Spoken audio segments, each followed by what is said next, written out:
जो आपका मैंने ये गेस्ट पेपर तैयार किया हूँ, जो आपकी परीक्षा आ रही है उसके लिए, ये मैं ऐसे अनुमान से 26-10 लिख दिया है। आपका पेपर में ऐसे लिखा रहता है ताकि आप देखो और सीखो कि कैसे पेपर आता है। मैं गेस्ट पेपर लिया हूँ फर्स्ट सेमेस्टर का, BSc first semester, examination 25-26, NEP के तहत मैथमेटिक्स है। ठीक, मैथमेटिक्स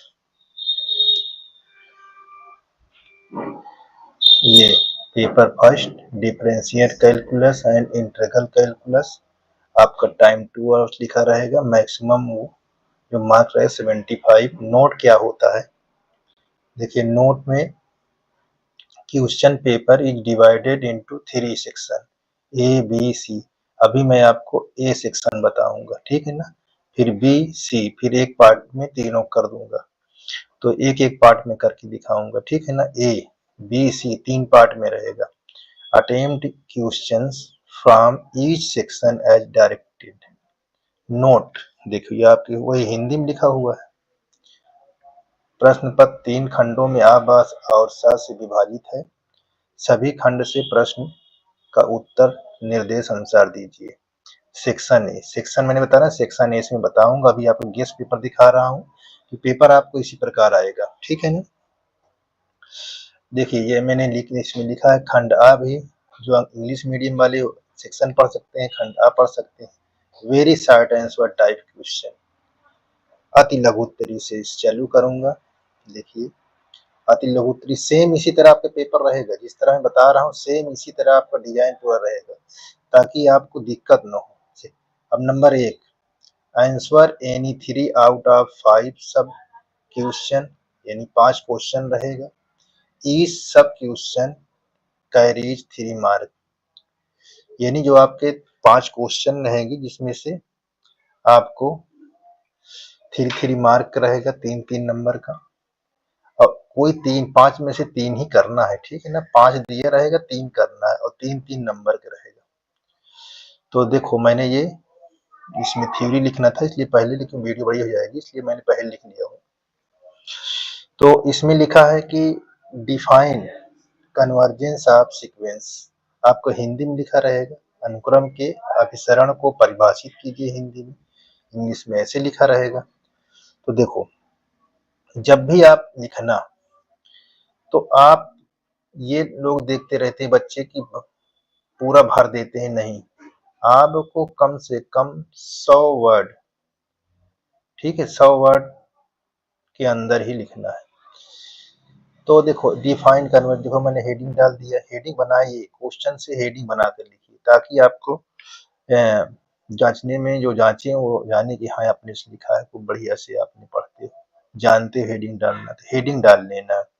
अब देखो सीक्वेंस, ये देखो action is said to be convergent if है दिस इज, ये दिस है, ठीक है ना, this is a real number L such that for each positive number epsilon, however small, there exists a positive integer n not in such a way that, देखो ये n है, greater than equal n not implies that, देखो modulus के अंदर x n minus l less than epsilon,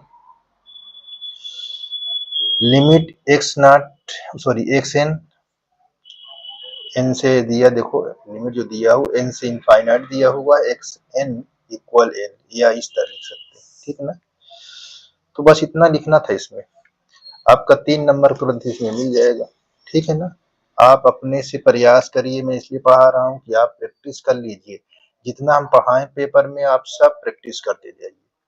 अगर आप practice करते जाएंगे तो आपको गणित में किसी प्रकार की कोई दिक्कत नहीं होगी, ठीक है ना। आप अपने भरोसे रहिए, आप पढ़ के जाइए, अन्यथा आप फिर आपको दिक्कत होगी, ठीक है ना। आप अपने पैर पर कुल्हाड़ी क्यों मार रहे हैं, जब हम पढ़ा रहे हैं तो इसको पढ़ो, ठीक है ना। देखिए ये आपका क्वेश्चन दिया हुआ है, बी नंबर, ये भी 3 नंबर के, हम सारे क्वेश्चन करके दिखाएंगे 5 को 5, ताकि आप प्रैक्टिस कर लीजिए खूब। तो देखो ये कैसे लिखा हुआ है, ये आपका क्वेश्चन देखो हिंदी में लिखा हुआ है, इंग्लिश में लिखा हुआ है। इवैल्यूएट लिमिट एक्स टेंडस 0, ठीक है। अब ये लिखा हुआ एक्स टेंडस 0 है, तो उसके बाद आपको मॉडुलस बाई एक्स लिखा हुआ है। तो हम इसको दिखा रहे हैं कैसे लिखा, देखो ऐसे लिमिट एक्स टेंडस ऐसे 0 है और यहाँ मॉडुलस बाई एक्स इस तरह लिखा हुआ है। तो हम इसको बना लेंगे कैसे, यहाँ पास हम इसको फंक्शन के फॉर्म में बना लें, ठीक। ये ऐसे बना लें। यहाँ देखो जो मॉडुलस होता है ये कितने चिन्ह को उत्पन्न करता है, दो, एक प्लस में एक माइनस में। तो हम एक प्लस लेंगे तो 0 से ये comma if X greater than equal 0, ठीक है। अब यहाँ एक माइनस है तो यहाँ पास माइनस में एक्स अपान एक्स, यहाँ कामा लगा दीजिए इफ एक्स लेस देन 0, ये आपका बन गया है। अब देखिए आप वैल्यू क्या लेंगे, एक्स बराबर 0 पर। अब इसको लेफ्ट हैंड लिमिट, ये लिमिट एक्स टेंडस, ये माइनस लगा दीजिए, कम की तरफ की कौन सा ये है, ठीक है ना, कम की तरफ आपका ये है। तो यहाँ कम वाला लगाइए, कम वाला क्या है -1/1, मतलब इसका क्या होता है -1 होता है, यहाँ प्लस होता है, तो यहाँ -1। अब लिमिट का मान रखेंगे क्या होगा, -1 होगा। अब देखिए राइट हैंड लिमिट लिखना है, साइड नहीं लिखना है, ठीक ना, लिमिट लिखना है। तो राइट हैंड लिमिट यहाँ, तो यहाँ लिमिट एक्स टेंडस 0 से प्लस जाना है, तब इसका फंक्शन क्या होगा, +1 होगा, है ना। अब लिमिट का मान रखोगे तो क्या आ जाएगा, +1। तो देखो लेफ्ट हैंड लिमिट और राइट हैंड लिमिट ये क्या है, इक्वल नहीं है, ठीक है ना, इक्वल नहीं। बस इतना करना था आपका, इवैल्यूएट करना था, ठीक। आपका 3 मार्क इसमें तुरंत ये मिल जाएगा, किसी प्रकार की दिक्कत नहीं रहेगी, ठीक है। देखिए अगला, अब इसमें क्या है, मैंने कई बार इस क्वेश्चन को रिपीट कर चुका हूँ, पढ़ा चुका हूँ, ठीक है। यहाँ पास देखो फाई के रूप में फंक्शन दिया हुआ है और ये वी फाई का पॉइंट दिया हुआ है, ठीक, और हिंदी में लिखा हुआ है। और देखो ये फाइंड करना है ना, ये इसका फाइंड करना है इस पॉइंट पर, ठीक है ना। तो देखो कैसे करना है, सबसे पहले फंक्शन को उतार लो फाई, ये सॉल्व करते हैं। आप ध्यान दीजिए इसी प्रकार का क्वेश्चन आएगा, आप प्रयास कर लीजिए, सीख लीजिए ताकि आपको खुद से करना आए, नहीं तो नकल नहीं हो सकती। आप लोग नकल सोचते हो नकल से करें, नहीं ऐसा नहीं है, नकल मत करो, अपने दिमाग का यूज करो, ठीक है ना। नकल की होना है या नहीं होना है, नकल तो होती ही नहीं है, इसलिए आप अपने आप पर भरोसा रखो और करो, ठीक बच्चे, ध्यान दीजिए, एक दूसरे से कॉपी मत करिए। चलिए आगे देखिए, यहाँ पास देखिए इसको हम क्या लिखा है, X square Y Z plus 4x Z square, ऐसे ये फंक्शन दिया हुआ है, ठीक। अब इसका मतलब क्या होता है, इसका v जो दिया है v नहीं है, ये डेल फाई है, ऐसे ये ऐसे, इसका मतलब है कि ये del O D phi D X find करना है और D phi D Y find करना है, comma D phi upon D Z find करना है, ये इसको ज्ञात करना है, इसका मतलब होता है फाइंड करिए इसका पॉइंट, ठीक है ना। तो हम क्या करेंगे, फर्स्ट टाइम देखिए, फर्स्ट टाइम इसको हम लिखेंगे differentiate with respect to X Y and Z. हमने एक ही बार में तीनों को लिख दिया, ठीक है ना। और बारी बारी से हम कर रहे हैं। देखो ये D phi upon D x अब हमारे पास दिया है ये। अब इसमें डिफरेंशिएट किसका होगा, एक्स का, बाकी क्या होंगे अचर। तो इसको अचर को हम कैसे लिख लेते हैं, ये वाई जेड अचर है, ये बाकी एक्स स्क्वायर ऐसे लिख लेते हैं, प्लस अब फिर क्या है 4 और जेड क्या है अचर है, उसको ऐसे लिख लेते हैं, यहाँ एक्स। अब इसको हल करो कितना होगा, यहाँ 2xy जेड और यहाँ 4 जेड स्क्वायर, इसका मतलब इसका वैल्यू पता हो गया। अब आप क्या करेंगे, D phi upon D Y. अब फिर आप इसके सापेक्ष में जो नहीं होगा अचर होगा, तो अचर अब क्या हो गया एक्स स्क्वायर और जेड, डी अपान डी वाई, यहाँ हम वाई को लिख लेंगे, ठीक, प्लस अब देखिए इसमें वाई है ही नहीं है, वाई है ही नहीं है, और क्या है 4x जेड स्क्वायर, तो सब अचर है, तो अचर क्या हो जाएगा 0। तो यहाँ क्या हो जाएगा एक्स स्क्वायर ये जेड और इंटू 1, तो हमारा क्या आ जाएगा एक्स स्क्वायर जेड आ जाएगा, ठीक। अब D phi upon D X, sorry D Z. अब देखो इसमें जेड आपको रिस्पेक्ट करेगा, अब बाकी कांस्टेंट हो जाएंगे, एक्स स्क्वायर वाई डी अपान डी जेड, यहाँ जेड कर लेना है, ये 4x डी अपान डी जेड, यहाँ जेड स्क्वायर।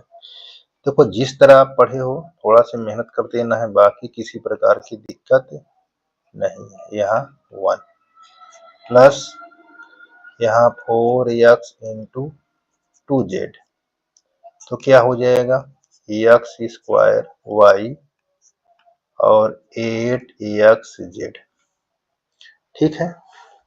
अब इतना करने के बाद आपके पास पॉइंट दिए हुए, क्या पॉइंट दिए हैं, यहाँ ऐड पॉइंट, यहाँ आपका पॉइंट क्या है, हाँ 1 -2 और -1, यहाँ 1 -2 और -1, ये हमारा x है, ये y है z। अब इस पर सब में रखाओ, यहाँ x रखोगे,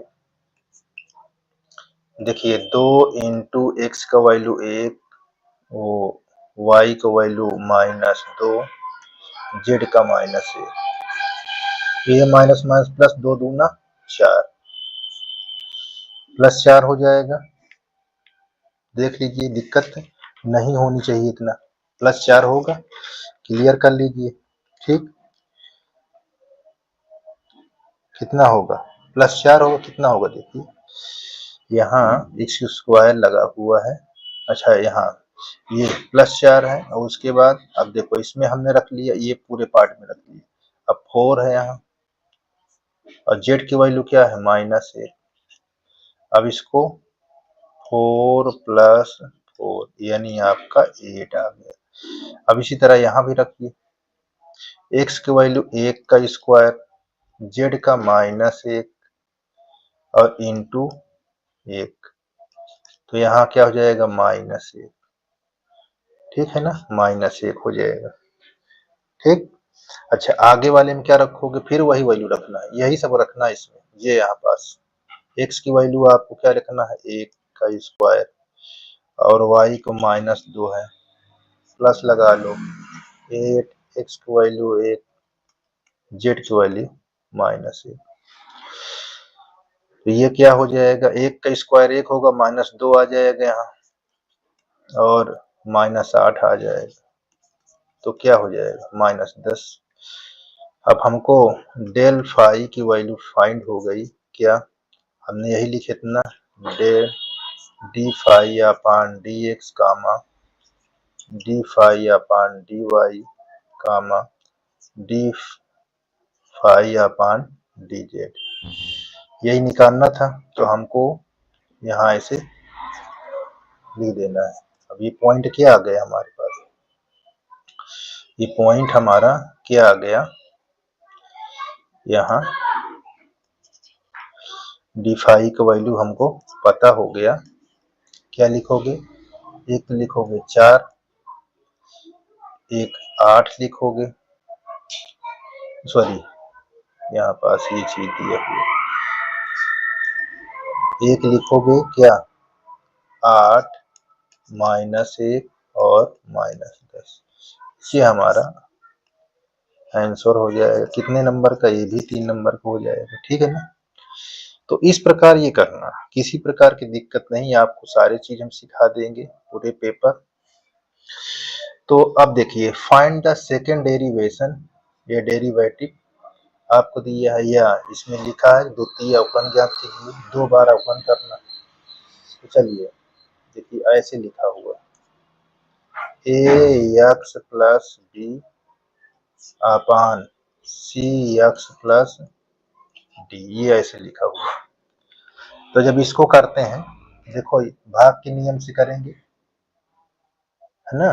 तो देखो इसको हम जब एक बार करेंगे, एक डैश लगाएंगे, और ये सी एक्स प्लस हर को हम जो होता है हर में उसको एक बार ये, बाकी डी अपान डी एक्स, यहाँ ए एक्स प्लस बी, ये माइनस में रखा जाता है। अब ए एक्स प्लस बी रोक लोगे, अब हम हर वाले करेंगे, ये सी एक्स प्लस डी, और इसके टोटल के अपान क्या होता है, यहाँ सी एक्स प्लस ये ऐसे स्क्वायर लग जाएगा। अब इसको ब्रेक कराओगे, जब ब्रेक कराओगे भैया तो ये देखो अचर है, सिर्फ ए आ जाएगा। तो यहाँ सी एक्स प्लस डी इंटू ए हो जाएगा माइनस, अब इसको उतार लोगे यहाँ ए एक्स प्लस बी, और इसको जब करोगे तो ये अचर हो जाएगा सी एक्स, एक्स का एक, सी एक कम सी, यहाँ सी बाई में बटा में क्या लिखोगे, यहाँ सी एक्स प्लस डी का होल स्क्वायर। अब गुणा कर दो इसके अंदर, जब गुणा करोगे तो ए सी एक्स प्लस ए डी, और इसमें करोगे ए सी एक्स माइनस ए बी, तो देखो ए सी एक्स कट जाएगा, आपको क्या आ गया, यहाँ सी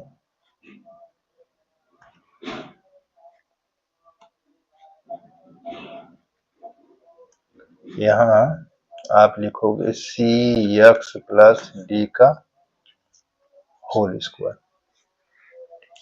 अब हमारा प्रथम बार अवकलन जो हुआ है वो आ गया A D minus A B, ये हमारा आ चुका है।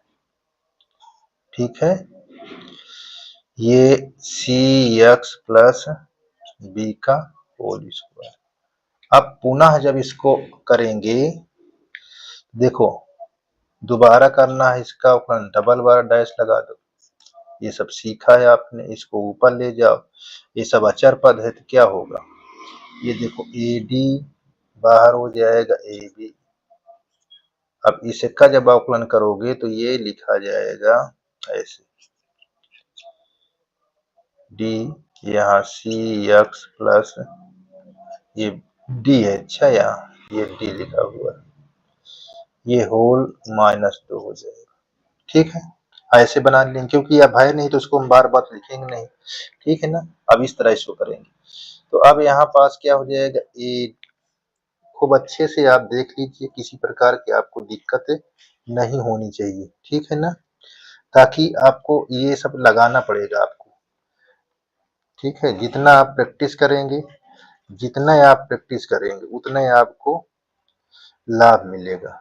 प्रयास करिए। अच्छा, यहाँ जब हम गुणा करे हैं तो यहाँ हमारा ये सी बी है, क्या है, सी बी, यहाँ हम नहीं ध्यान दिए, ये सी बी, ठीक ना, ये सी बी है, सी बी।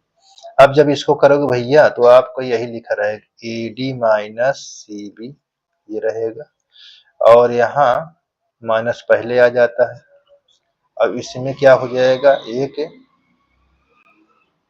ये सी एक्स प्लस डी, ठीक, सी एक्स प्लस डी।